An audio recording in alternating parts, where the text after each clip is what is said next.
வணக்கம். மாலை முரசு செய்திகளை விரிவாக பார்ப்பதற்கு முன்னதாக தலைப்புச் செய்திகளை பார்க்கலாம்.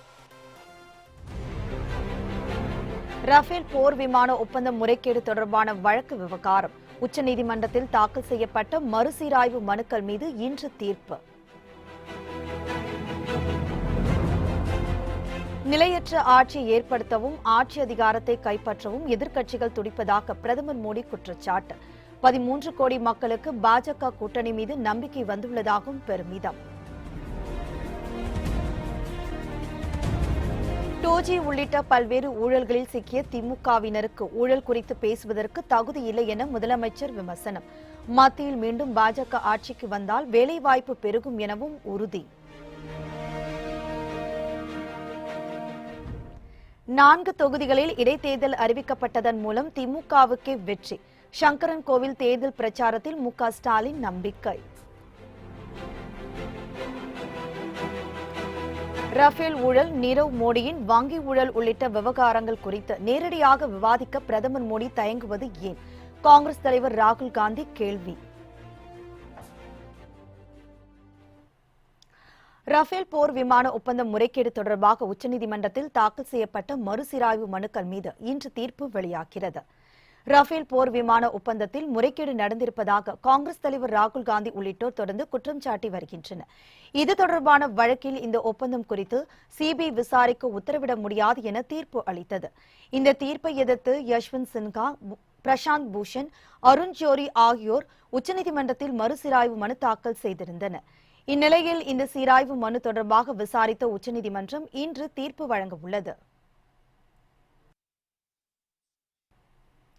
நாட்டில் நிலையற்ற ஆட்சியை ஏற்படுத்தவும் ஆட்சி அதிகாரத்தை கைப்பற்றவும் எதிர்க்கட்சிகள் துடிக்கின்றன என்றும் கோவையில் நடைபெற்ற தேர்தல் பிரச்சார கூட்டத்தில் பிரதமர் மோடி குறிப்பிட்டுள்ளார்.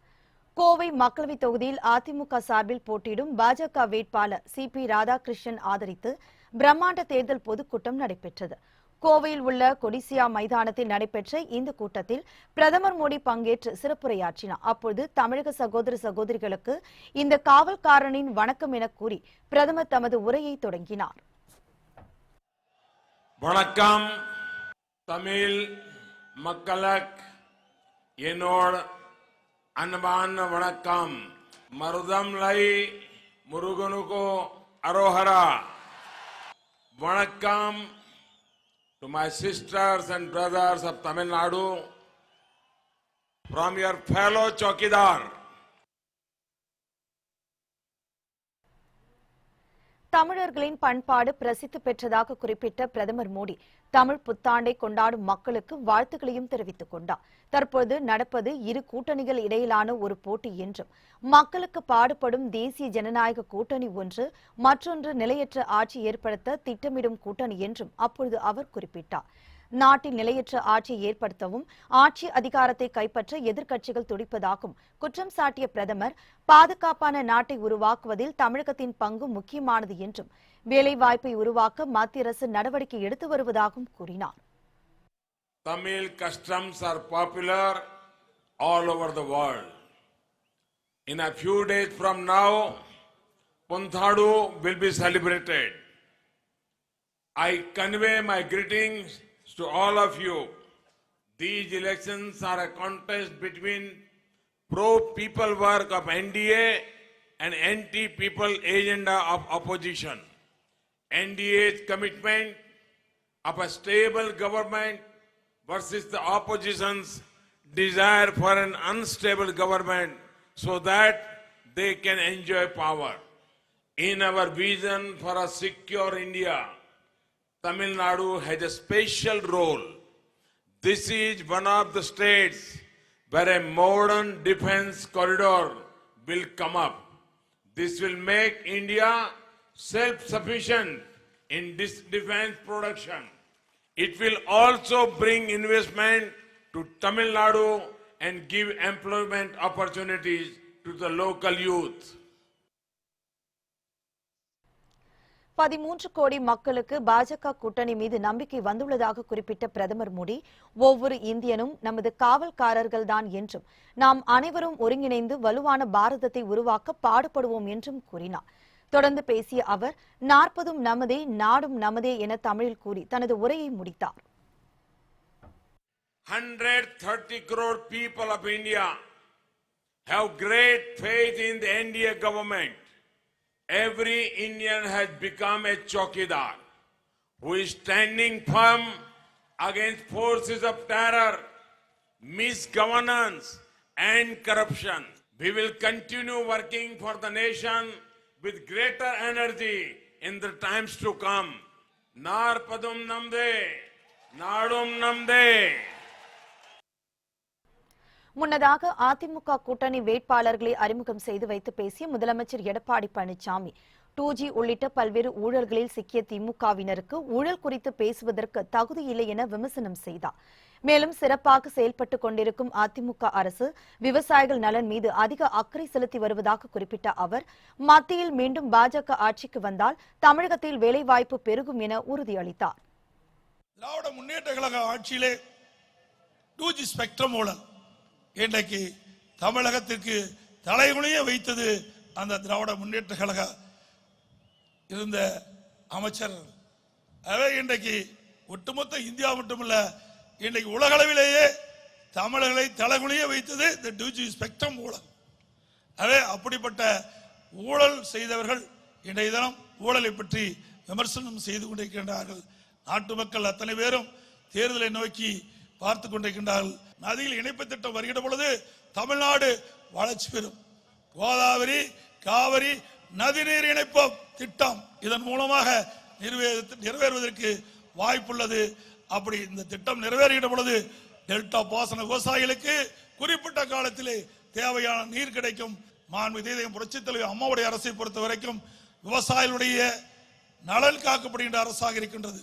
ஏரிகள் குளங்கள் முழுவதும் தூர்வாரப்பட்டு குடிமராமத்து திட்டத்தை அம்மாவுடைய அரசு நிறைவேற்றப்படும். தமிழகத்தில் நிறுத்தி வைத்திருந்த 3 தொகுதிகளுடன் சூலூர் தொகுதியையும் தேர்தல் இடைத்தேர்தல் அறிவிக்கப்பட்டதன் மூலம் திமுகவிற்கு முதல் வெற்றி கிடைத்துள்ளதாக ஸ்டாலின் தெரிவித்துள்ளார். தென்காசி மக்களவைத் தொகுதி திமுக வேட்பாளர் தனுஷ்குமாரை ஆதரித்து சங்கரன் கோவிலில் ஸ்டாலின் தீவிர பிரச்சாரம் மேற்கொண்டார். அப்போது பேசிய அவர் 18 தொகுதிக்கு மட்டுமே இடைத்தேர்தல் நடைபெறும் என்று எண்ணியிருந்த நிலையில் அரவக்குறிச்சி, ஒட்டப்பிடாரம், திருப்பரங்குன்றம் ஆகிய தொகுதிகளுக்கும் தேர்தல் நடத்த தேர்தல் ஆணையம் அனுமதி வழங்கியுள்ளதாக ஸ்டாலின் குறிப்பிட்டார். 3 தொகுதிகளில் தேர்தல் நடத்த வேண்டும் என நீதிமன்றம் வாயிலாக போராடி உத்தரவை பெற்றுள்ளதாக அவர் தெரிவித்தார். இதன் மூலம் நிறுத்தி வைத்திருந்த 3 தொகுதிகளுடன் காலியாக உள்ள சூலூர் தொகுதிக்கும் சேர்த்து 22 தொகுதிகளுக்கும் இடைத்தேர்தல் அறிவிக்கப்பட்டதன் மூலம் திமுகவிற்கு முதல் வெற்றி கிடைத்துள்ளதாகவும் ஸ்டாலின் கூறினார். மேலும் மத்தியில் மோடி ஆட்சியையும் தமிழகத்தில் எடப்பாடி ஆட்சியையும் வீட்டுக்கு அனுப்புவதில் எந்த மாற்றமும் இல்லை என்றும் 40 மக்களவைத் தொகுதிகளில் மட்டுமல்ல 22 தொகுதி இடைத்தேர்தலிலும் தாம் வெற்றி பெறப் போகிறோம் என உறுதியுடன் அவர் தெரிவித்தார். மோடியை வீழ்த்தி வீட்டிற்கு அனுப்ப வேண்டும். நம்முடைய இளம்பெருமை ராகுல் காந்தி அவர்களை இந்த நாட்டினுடைய பிரதமராக அந்த பொறுப்பில் உட்கார வைக்க வேண்டும். மோடி அவர்கள் தேர்தல் வந்துவிட்ட காரணத்தால் அடிக்கடி வருவார். இன்றைக்கு கூட கோவைக்கு வந்திருக்கிறார். ஆனால் பிரதமராக இருந்த 5 ஆண்டு காலத்தில் அவர் அதிகமாக பயணத்தை மேற்கொண்டது வெளிநாடுகளுக்கு தான். அவர் இந்திய நாட்டுடைய பிரதமர் என்று கூட அழைக்கக்கூடாது, வெளிநாடு வாழ் பிரதமர் என்றுதான் அழைக்க வேண்டும். தமிழக சட்டசபையில் காலியாக உள்ள திருப்பரங்குன்றம், ஒட்டப்பிடாரம், சூலூர், அரவக்குறிச்சி ஆகிய 4 தொகுதிகளுக்கு அடுத்த மாதம் 19ஆம் தேதி இடைத்தேர்தல் நடைபெறும் என அறிவிக்கப்பட்டுள்ளது. தமிழகத்தில் மக்களவைத் தேர்தலுடன் சேர்த்து தமிழக சட்டசபையில் காலியாக உள்ள 18 தொகுதிகளுக்கு வரும் 18ஆம் தேதி இடைத்தேர்தல் நடைபெறுகிறது.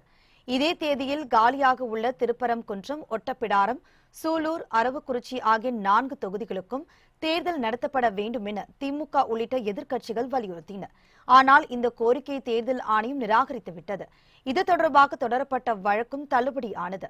இந்நிலையில் திருப்பரங்குன்றம், ஒட்டப்பிடாரம், சூலூர், அரவக்குறிச்சி ஆகிய 4 தொகுதிகளுக்கு அடுத்த மாதம் 19ஆம் தேதி இடைத்தேர்தல் நடைபெறும் என தேர்தல் ஆணையம் அறிவித்துள்ளது. இந்த 4 தொகுதிகளுக்கான வேட்புமனு தாக்கல் வரும் 22ஆம் தேதி முதல் துவங்கும் எனவும் கடைசி நாள் 29ஆம் தேதி எனவும் குறிப்பிடப்பட்டுள்ளது. மேலும் 30ஆம் தேதி வேட்புமனு பரிசீலனை நிறைவடைவதாகவும் அடுத்த மாதம் 2ஆம் தேதி வேட்புமனுக்களை திரும்பப் பெற கடைசி நாள் எனவும் தேர்தல் ஆணையம் தெரிவித்துள்ளது. 4 தொகுதிகளில் பதிவாகும் வாக்குகளின் எண்ணிக்கை மக்களவைத் தேர்தல் மற்றும் தமிழகத்தின் 18 சட்டசபை தொகுதிகளுக்கான இடைத்தேர்தலில் பதிவான வாக்குகளுடன் சேர்த்து மே 23ஆம் தேதி நடத்தப்படும் எனவும் தேர்தல் ஆணையம் அறிவித்துள்ளது.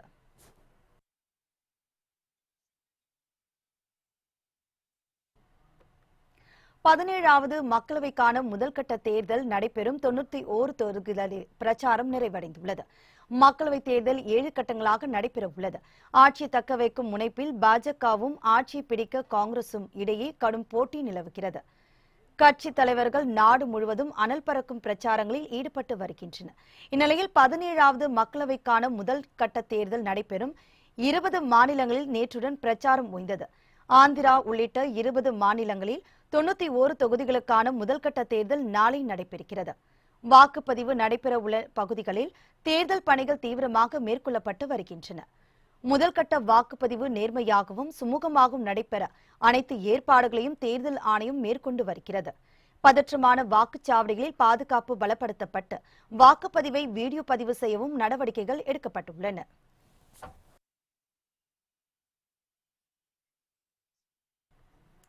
மதசார்பற்ற பிரதமரை தேர்ந்தெடுக்க உள்ளதாக பரப்புரையாற்றிய டிடிவி தினகரன், மத்தியில் ஆளும் பாஜக அரசு ஜிஎஸ்டி வரி விதிப்பை கொண்டு வந்து சிறு குறு வியாபாரத்தை மூடிவிட்டதாகவும் குற்றம் சாட்டினார்.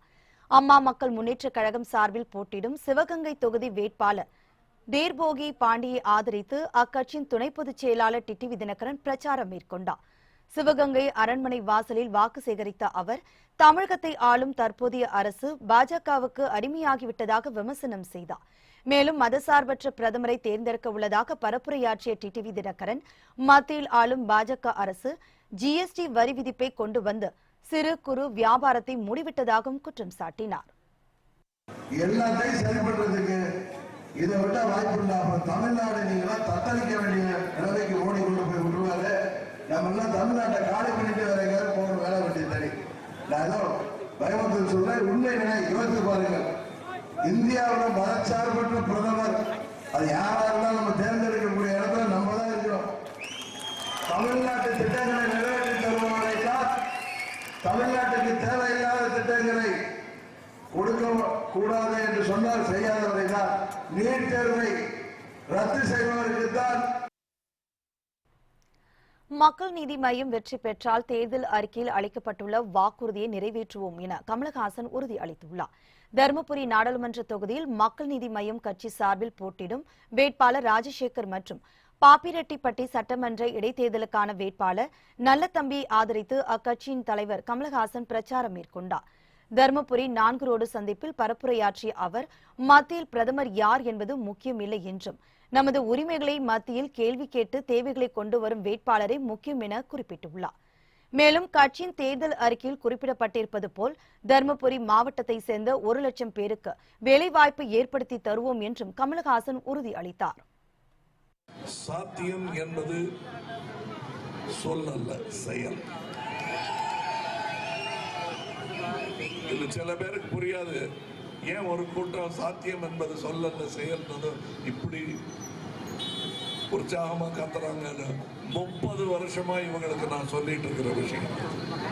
நற்பணி இயக்கமா துவங்கி இன்று தமிழகம் எங்கும் பரவி இருக்கிறது. இந்த இயக்கத்தை, மக்கள் நீதி மையத்தை நாடு திரும்பி பார்க்கும் நாள் மிக தொலைவில் இல்லை.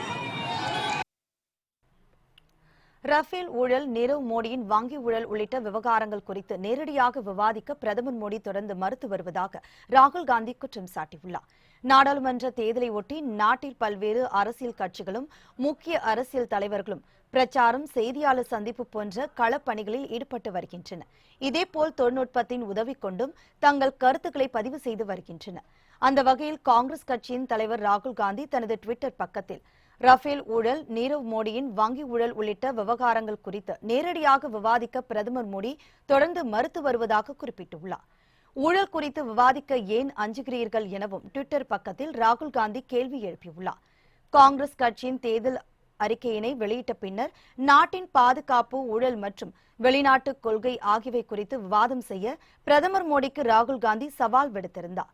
மேலும் மோடியின் உதவியுடன் தான் அனில் அம்பானி ரஃபேல் ஊழலில் 30,000 கோடி ரூபாய் வருமானம் ஈட்டினார் என ஏற்கனவே ராகுல் காந்தி குற்றம் சாட்டியது குறிப்பிடத்தக்கது. நாடாளுமன்ற தேர்தலில் பிரதமர் மோடியை எதிர்த்து வாரணாசி தொகுதியில் கொல்கத்தா உயர்நீதிமன்ற முன்னாள் நீதிபதி கர்ணன் வேட்புமனு தாக்கல் செய்துள்ளார். உத்தரப்பிரதேச மாநிலம் வாரணாசி தொகுதியில் பிரதமர் மோடி போட்டியிடுகிறார். அவரை எதிர்த்து கொல்கத்தா உயர்நீதிமன்ற முன்னாள் நீதிபதியும் தமிழகத்தை சேர்ந்தவருமான கர்ணன் வேட்புமனு தாக்கல் செய்துள்ளார். உயர்நீதிமன்ற நீதிபதியாக பதவி வகித்த போதே அவருக்கு நீதிமன்ற அவமதிப்பு வழக்கில் 6 மாதம் சிறை தண்டனை விதிக்கப்பட்டது. கடந்த ஆண்டு ஊழலுக்கு எதிரான கட்சி என்ற புதிய கட்சியை கர்ணன் துவங்கினார். அரசு நிர்வாகத்திலும் நீதித்துறையிலும் உள்ள முறைகேடுகளை அம்பலப்படுத்துவதே தன் நோக்கம் என அவர் தெரிவித்திருந்தார். ஏற்கனவே மத்திய சென்னை மக்களவைத் தொகுதியில் வேட்புமனு தாக்கல் செய்துள்ள கர்ணன் தற்பொழுது வாரணாசி தொகுதியிலும் வேட்புமனு தாக்கல் செய்துள்ளார் என்பது குறிப்பிடத்தக்கது. பாஜக தேர்தல் அறிக்கையில் ஆறுகள் இணைப்பு பற்றி குறிப்பிட்டுள்ளதற்கு நடிகர் ரஜினிகாந்த் வரவேற்பு தெரிவித்துள்ளார். சென்னை போயஸ் கார்டனில் செய்தியாளர்களிடம் பேசிய அவர் தன்னுடைய அரசியல் நிலைப்பாட்டில் மாற்றமில்லை என தெரிவித்தார். ஆறுகள் இணைப்புக்கு தனி ஆணையம் அமைக்கப்படும் என்று பாஜக தேர்தல் அறிக்கைக்கு வரவேற்பு தெரிவித்த அவர் ஆறுகள் இணைப்பு திட்டத்திற்கு பகீரத யோஜனா என பெயர் சூட்டலாம் என முன்னாள் பிரதமர் வாஜ்பாயிடம் தான் கூறியிருந்ததாக தெரிவித்தார். தர்பார் டைட்டில் அந்த ஃபர்ஸ்ட் லுக் எல்லாருக்குமே ரொம்ப பிடிச்சிருக்குங்க. எல்லாரும் ரொம்ப அப்ரிஷியேட் பண்ணியிருக்காங்க. தேங்க்யூ. என்னுடைய அரசியல் நிலைப்பாடு பற்றி நான் ஏற்கனவே சொல்லிட்டேன். அதுல எந்த மாற்றமும் கிடையாது.